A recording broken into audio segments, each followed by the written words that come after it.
Hasan, and I'm the tutor of Audit Assurance Double Eight, previously known as F8 as well. So, this is the orientation session of Double A Audit Assurance paper, and in this class, in this session, we will not be discussing any particular topic of the audit assurance. This is just an introduction class of audit assurance, and along with my introduction and introduction of audit assurance overall. Right. So let's start with it. Audit assurance orientation, right? So first of all, let me give you the introduction about myself. Okay. So my name is Zeeshan Hasan. Well, I'm teaching FA1, FA2, BT, which is business technology, or you can say F1. Okay, MA management accounting F2, FA financial accounting F3. Okay, also I'm teaching law UK variant. Okay, FR F7 double A, obviously this paper F8, FM, SBL, SBR, APM, and triple A. Okay. Overall, my teaching experience is 15 years till now. I have a working experience in Deloitte as an external auditor, so you will get some practical examples as well while we'll be in the lectures of AA. Also, I worked as a finance officer at Sikpa Inc. Pakistan, which is a ink producer of banknotes. There, I worked as a financial officer, and currently I'm working at Dollars Private Limited as an again finance officer in a treasury section. Okay, so this is my brief introduction. In audit assurance overall, my 10 plus students got nationwide positions,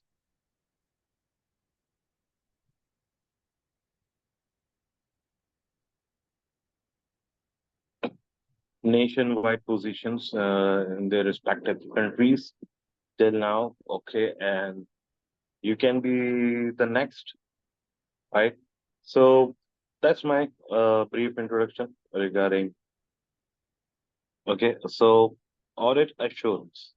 Audit assurance F8, this paper is connecting with the FR, financial reporting. Okay, how it is connecting with the um FR, because in FR there are various accounting standards such as IS2, IS 8, IS 16, IS 10, IFRS 15, IFRS 16,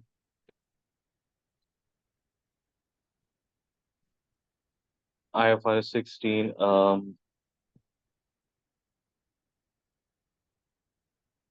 IS 12, and there are many more standards, right? So while doing the audit, what we'll be using? We'll be using accounting standards. So they are right, which we have to apply. If we have the knowledge of this standards, then we can do the audit more effectively and efficiently. And obviously, when we will be doing the audit of financial statements, we'll be applying audit procedures and all, we'll be applying test of controls and all. We must need to have the knowledge of F7. So now there must be either we should study F8 or not. Well, you can study F8 without passing F7 because we will be revising all of these areas in while studying F8 as well, right? But if you have passed or already is studying F7, FR, with the along with the F8, the audit assurance, that would be best for you. And if you are planning to take two papers for your upcoming exams, then I would suggest, and along with the audit assurance, I would suggest F7, FR is the best combination, right? As far as the further introduction of F8 audit assurance is concerned, it is easy to study. Okay, that's my experience. Because once I was a student as well. It is easy to teach, but it is difficult to pass. It is difficult to pass. Now, why I'm saying this and what's the evidence? See the pass rates. Here is the pass rates. See, in recent exams, in last March session, only 44% have passed. The global passing rate is 44%, right? 41, 42%. In December, in last September, it was below 40%, like 39, 38%. And even last June, it is below than 38%. That's the global passing rate.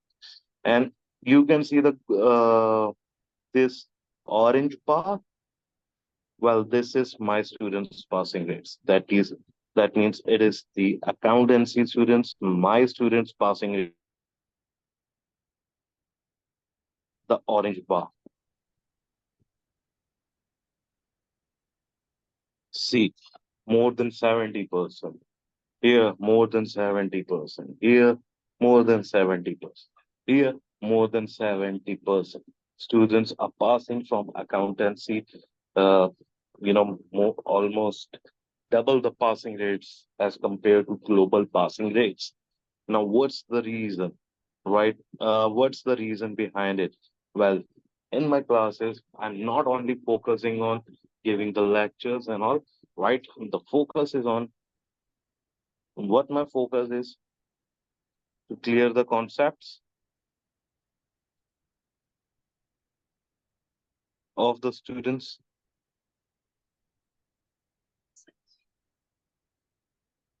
I must make sure that student know the relevant exam technique.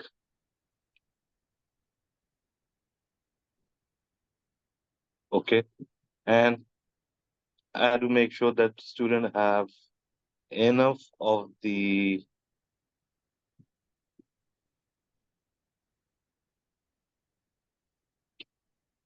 exam practice as well, exam questions practice, because this is the key to pass the exam, right?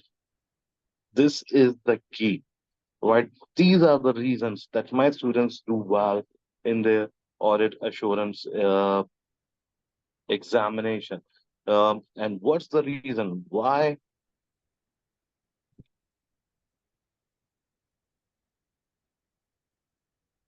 students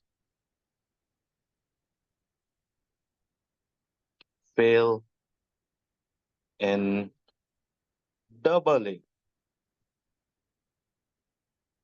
There are various reasons of it. Various reasons of it. Believe me. And but here are the some: lack of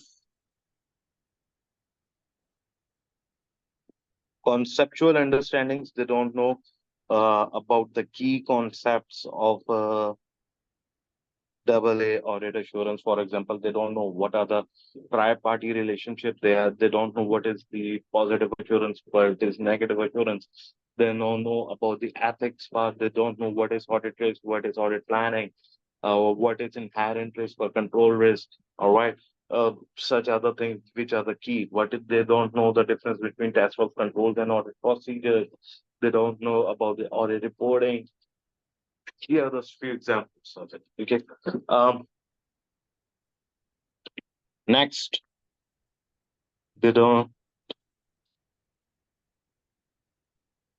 know the concepts of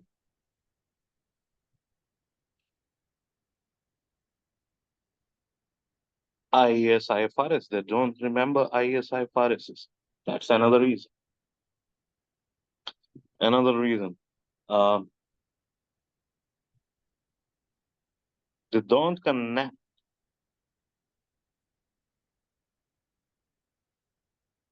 the knowledge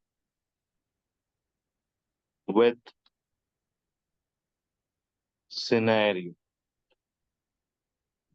That's another reason why students fail and this is one of the biggest reason, believe me, that students fail in audit assurance.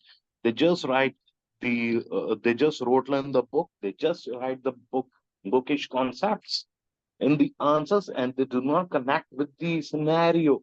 When you want, do not connect something, you only write the knowledge, you will get half of the marks, right? You won't get the full marks. You to get the full marks, it is necessary that you connect your knowledge with the scenario and then tell the impact of it.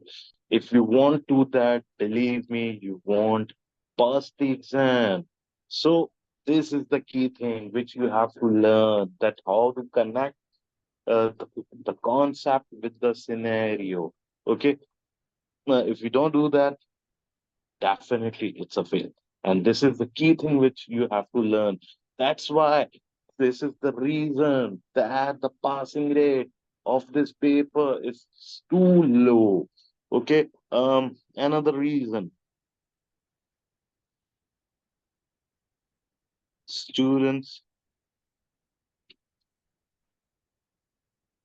don't understand the requirements, right?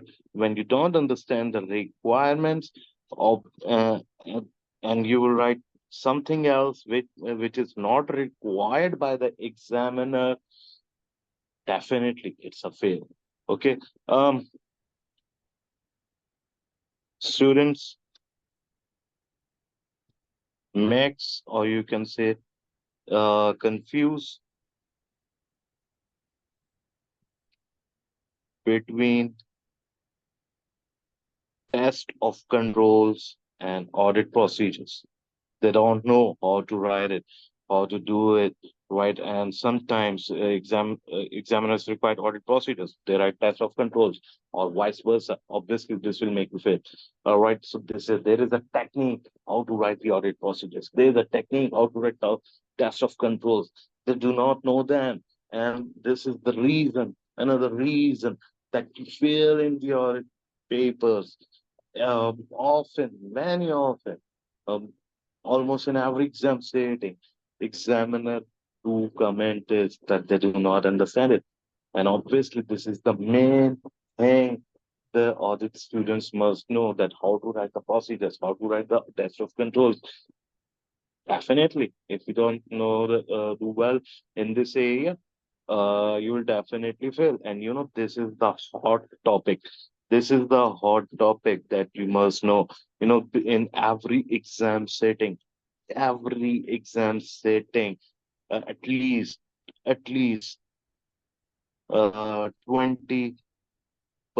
plus is between these two areas. 20% plus between these two areas. So you must know that how to write the procedures, how to write the tests of controls, what are the differences between them. Okay. In the same way, it's a sixth reason, by the way. Audit risk. They don't know how to write audit risk. They don't know how to write audit response, auditor's response. If you don't know how to do that, definitely it's a fail, because you get this requirement uh, between 12 to 16 marks. If you don't know to do well in this area, definitely it's a fail. So you must learn how to write the audit risk. You must know how to write the auditor's response. If you don't know it, I'm sorry again in advance that you want people to pass the audit assurance paper, right? So that's another reason. See, till now I have given you six reasons why you are failing. Fail. Students fail in this exam. Another thing, students do not attempt 100% paper. That's another reason that students will fail in this exam, right? So I hope these seven reasons are enough for you. Now, after that, let us discuss something more. What's in the course of audit assurance? See, first, this is a part A of the exam, that is audit framework and regulations. In this area, what you will get, the concepts of audit and other assurance engagement. You will find out that why audit is needed, what is audit, and what is positive assurance, what is negative assurance, what is compilation engagement, etc. Right? You will know a detail about the external audit, what is audit, the advantages and disadvantages of audit, what is statutory audit, what is non-statutory audit, how to appoint the auditors, who appoint the auditors, what are the procedures of the resignation of auditors, what are the procedures of removing the auditors, etc. Right? Then we have next area, which is corporate governance. Now, what is corporate governance? What is the need of it? Uh, who are the people who involve in the corporate governance? What is OECD principles? Okay, what is who are the executive directors? Who are the non-executive directors? Who is chairman? Who is CEO? Um, the auditor's responsibilities regarding the corporate governance. That's all we will learn in corporate governance area. Then we have professional ethics and ACCA code of ethics and conduct. Um, Almost in every exam setting, either in first section A or section B, we will get this question from here, right? So one of the important area. Okay, so what is ethics? What are the objectives of what are the five principles of fundamental principles of ethics? What is integrity, objectivity, professional competence, and due care, confidentiality, professional behavior? Okay, that's all we will look at in this area, and then we will move to the this area in particularly. We will get questions in section A, but yeah, we get some questions from here in section B as well, particularly knowledge-based questions. Okay, um, mostly, right? But it doesn't mean that you will won't get anything from here in section B. Then uh, planning and risk assessment, obtaining, accepting, continuing audit of engagements. Well, this is the area we get questions from here in the section B. How to accept the audit engagements, how to obtain and continue engagements, and all objectives and general principles of it. Then assessing audit risk, very important area. What is audit risk? What is inherent risk, um, control risk, inherent risk, detection risk? What is materiality? What is performance materiality? What is audit planning? What is audit strategy? That's very important area. Always, always, always. Examiner to test one question in section B from here. understanding the entity and its environment, and the applicable financial reporting framework. Again, it is very, very, very important area. We must get this question embedded in this audit risk question. Okay, fraud laws and regulation. Not very important, but yeah, it is often tested by the examiner. Often tested by the examiner. Audit planning and documentation. Audit planning and documentation. Again, very important area. It is tested along with the audit risk. It is tested along with the audit risk question, what is audit planning, what is audit strategy, what is documentation, how to do it, what is working papers, uh, that sort of stuff, all that's involved in it. Okay, so it is very important areas. Then section C, very important area. Always get questions from here as well in the exam. That is systems of internal control, use and evaluation of system of internal control by auditors, test of control, communication of internal audit and governance, the effects between external audit and internal audit. Okay, so these areas, you know, system of internal controls, use of evaluation of system internal controls, test of controls, communication of internal controls, till here. These areas are very important. You will always get question from here, right?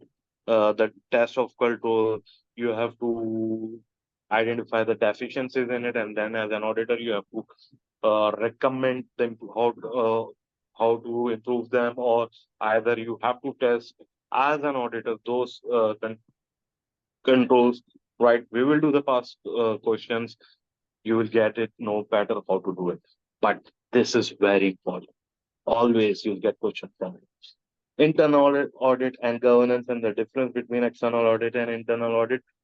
You must know about it. Often it is tested by the examiner, but not very important. Often it is tested, right? So we cannot ignore it. The scope of the internal audit function, outsourcing and internal audit assignments. Yeah, you must know about it, but not very important, right?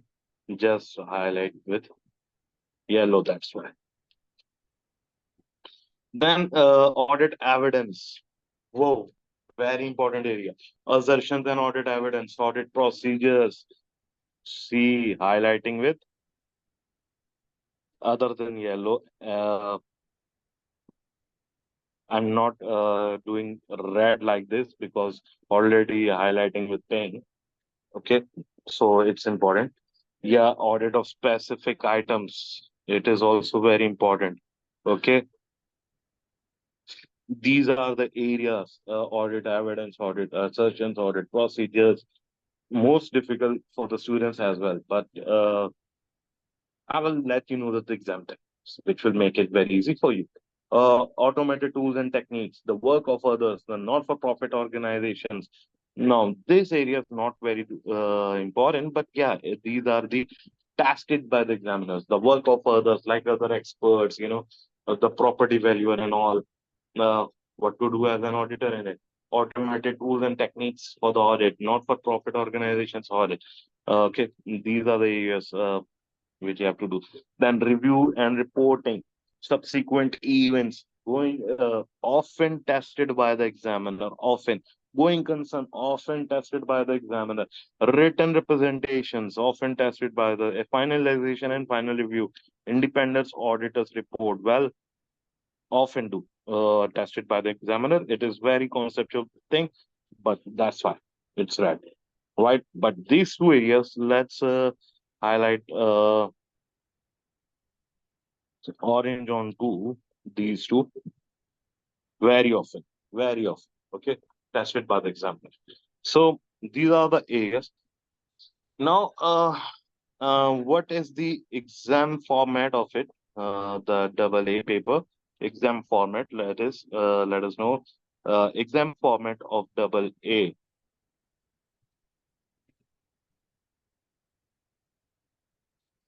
Well, the exam format of double A is section A. In section A, we get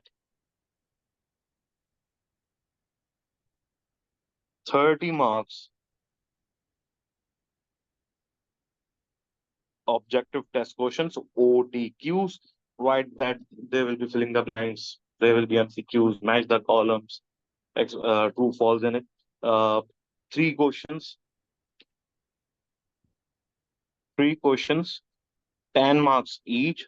Okay, five requirements of 2 marks each. So very important, right? No choice between them. For each requirement, either you will get two, either you will get zero, obviously. So 30%, 30 marks overall in section A. It can be from anywhere, right? Then we have section B, which you will be doing on word processor, right? One question of 30 marks. Another question is of 20 marks. Another question is of 20 marks. So 70 marks in total. Here in this section, right? We will 70 marks in total. And in this 70 marks, 12 to 16 marks related to audit risk, audit response, right? Uh, again, 10 to 15 marks related to test of controls or deficiencies and all. Okay. And almost 10 marks of audit procedures. Almost. All right. You can say 8 to 10 marks. So let's keep it at lower side. If we get this side, 12 plus 10, 22, and 8, 30 marks between these three areas. So if we get pro in these three areas, 30 marks, and out of these 30 marks in section A, right, if we get around 20 marks, or let's say 15 and 30, 45, then from other areas, we only need 5 marks. So it is not very difficult to pass this exam. So we will practice that we must get easiest marks of out of the paper first and then focus on the difficult marks. First, we have to secure 50 and then go for the longer score, right? So that will be our plan, right? Now, how we will be doing in the classes, okay, what will be the teaching plan? Obviously, reasons of failure in double A, we already discussed, right? Now, double A teaching plan. So you will be covering each section recorded lecture first, right? And weekly basis, we'll be doing past papers, OTQs and other past papers practice in recorded lectures as well and in live sessions. In live sessions, you will get the opportunity to discuss your areas live with me. Although if you miss the live sessions or you cannot attend the live sessions, what you can do, you can ask your questions with me on WhatsApp. Okay, on WhatsApp you can ask your queries with me. Okay, and then we will be I'll be giving you topical wise test as well on the LMS, which you will practice and submit it to me, and I will check and give you the feedback on it. Right. And at the end of the session, we will doing the webinar, live webinar session as well for the revision, which will be available for all of you. Okay. So that's the teaching plan, and which will increase the chances to pass your exam. That's the orientation of double A audit and assurance. I hope you get it. Now, this orientation session is only available in English, though, for everyone. But my classes are available in multiple languages. That is in English and Urdu and Hindi as well, right? Now, if you want to contact with me, you can contact with me on my WhatsApp, which is given here, +902021777706. Even after this after this orientation session, if you have any question, you can contact me on WhatsApp and discuss the things with me. Right. So far, this is the our orientation session. I hope this will help you up somewhat, right? If you have any other queries, any other question, you can contact me. Okay. That's it for now.